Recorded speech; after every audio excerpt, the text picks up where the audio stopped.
जय सिया राम जय जय सिया राम जय सिया राम जय जय सिया राम। तुम माया भगवान शिव सकल जगत विदुमा तु राम सकल जगत विदुमा। दाय चरण सिर मुनि चले पुनि पुनि हर सदका तुसियावर रामचंद्र पद जय शरणम। जय सिया राम जय जय सिया राम जय सिया राम जय जय सिया राम। जाय मुनि हिमवंत पठाई करि विनती गिर जहि गृह जाय। बहुर शब्द ऋषि शिव पहि जाय कथा उमा के सकल सुनाय। भय मगन शिव सुनत स्नेहा हर्षि शब्द ऋषि गवने गेया। मनुधिर करि तब संग सुजान लगे करन रघुनायक जान। तारक असुर भयउ ते कालम भुज प्रताप बल तेज विशाल। ते सब लोक लोकपति जीते भय देव सुख संपत्ति रे। अजर अमर सो जीत न जाय हारे सुर करि विविध लराय। तब विरंच सन जाय पुकार देखे विधि तब देव दुकार। जय सिया राम जय जय सिया राम जय सिया राम जय जय सिया राम। हो सब सन कहा बुझाय विधि धनु धनि धन तब होय।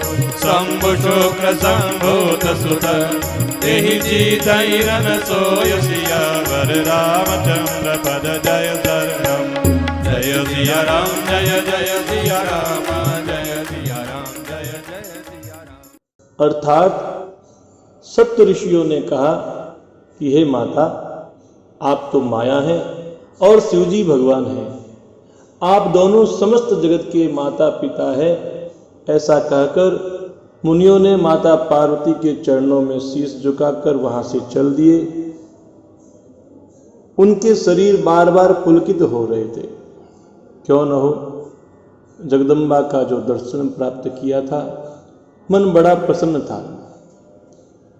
अब सप्त ऋषि यहां से सीधे हिमवान के पास गए और हिमवान को पार्वती जी के पास भेजा।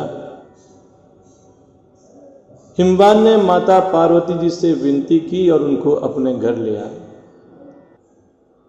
अब यहां से सप्त ऋषि पुनः भगवान शिव जी के पास गए और उनको माता पार्वती की सारी कथा सुनाई। भगवान शिव ने जैसे ही माता पार्वती का वह चरित्र सुना, भगवान शंकर आनंद मग्न हो गए और सप्तऋषि भी वहां से प्रसन्न होकर अपने ब्रह्मलोक को चले गए। अब इधर शंकर भगवान ने पुनः अपने मन को स्थिर किया और श्री रघुनाथ जी महाराज का ध्यान करने लग गए। अब उसी समय की घटना है कि उस समय तारक नाम का एक असुर हुआ जिसकी भुजाओं का बल और प्रताप इतना था कि सारे लोक और लोकपालों को उसने जीत लिया। सभी देवता सुख और संपत्ति से विहीन हो गए। वह असुर अजर अमर था, इसलिए किसी से जीता नहीं गया। देवता उसके साथ बुरी तरह से लड़ाइयाँ कर करके हार गए। तब उन्होंने ब्रह्मा जी के पास जाकर के पुकार की और ब्रह्मा जी ने सभी देवताओं को दुखी जाना और उनसे कहा, क्या कहा कि सब सन कहा बुझाय विधि धनुज निधन तब होय।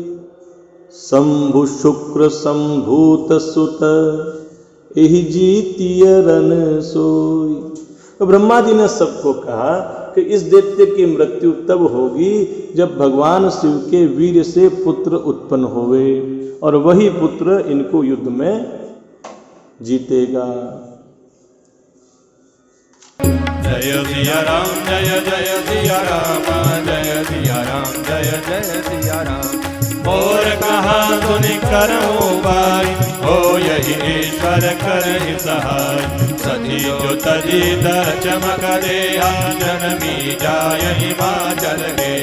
जय सबु कीन संपति लागी शिव समाधि बैठे सबु जागी जद हई असमंजस भारी तद बात एक सुन हो हमारी पटवहु काम जाय शिव पाई करे चोप शंकर मन माई तब हम जाय शिव दिरनाई करवा उप विवाह बरियाई जय विधि फल देव हित होय मत अति नीक कहै सब कोय स्तुति सुर नयति हेतु प्रकट हो विषम बान जस केतु जय सिया राम जय जय सिया राम जय सिया राम जय जय सिया राम सोरन कहीं निज विपति सब सुनि मन की न विचार रामा सुनि मन की न विचार शंभु विरोधन कुशल मोहि बिहस कहु असमार सियावर रामचंद्र पद जय दरणम जय सिया राम जय जय सिया राम जय सिया राम जय जय सिया राम। अर्थात ब्रह्मा जी कहते हैं कि आप मेरी बात को सुनो और उसका उपाय करो। अब उस उपाय में ईश्वर आपकी सहायता करेंगे और काम हो जाएगा। क्योंकि सती जी ने तो दक्ष के यज्ञ में अपना देह का त्याग किया था और अब उन्होंने हिमाचल के घर जाकर के जन्म लिया है। और जब उन्हें ज्ञात हो गया कि उन्हें शिव ही पति के रूप में प्राप्त होंगे तो उन्होंने ऐसा तप किया है कि उन्हें शिव जी पति के रूप में प्राप्त हो जाए। और इधर भगवान शंकर सब कुछ छोड़ करके समाधि लगा करके बैठे हैं। हालांकि यह बड़ा असमंजस की बात है, लेकिन फिर भी आप मेरी एक बात सुनो। आप ऐसा करें कि कामदेव को शिव जी के पास भेजो और वह शिव जी के मन में क्षोभ उत्पन्न करेगा। उस क्षोभ के कारण भगवान शिव जी की समाधि भंग हो जाएगी। तब हम जाकर के शिव जी के चरणों में अपना शीश रख देंगे और जबरदस्ती उन्हें विवाह के लिए राजी कर लेंगे। इसी प्रकार से देवताओं का हित हो सकता है और कोई दूसरा उपाय दिखता नहीं है। फिर देवताओं ने बड़े प्रेम से स्तुति की और विषम अर्थात 5 बाण धारण करने वाले मछली के चिन्ह से युक्त ध्वजा वाले कामदेव वहां पर प्रकट हो गए। जब कामदेव प्रकट हो गए तो सभी देवताओं ने कामदेव से विनती की और उनसे अपनी विपत्ति बता दी। तो देखो हमारी विपत्ति यह है कि ये तारक असुर जो है वो किसी से भी युद्ध में हार नहीं रहा है। इसके हारने का उपाय यही है, भगवान शंकर जो है माता सती से विवाह कर ले, उनसे जो पुत्र होगा वही तारक असुर को मार सकता है।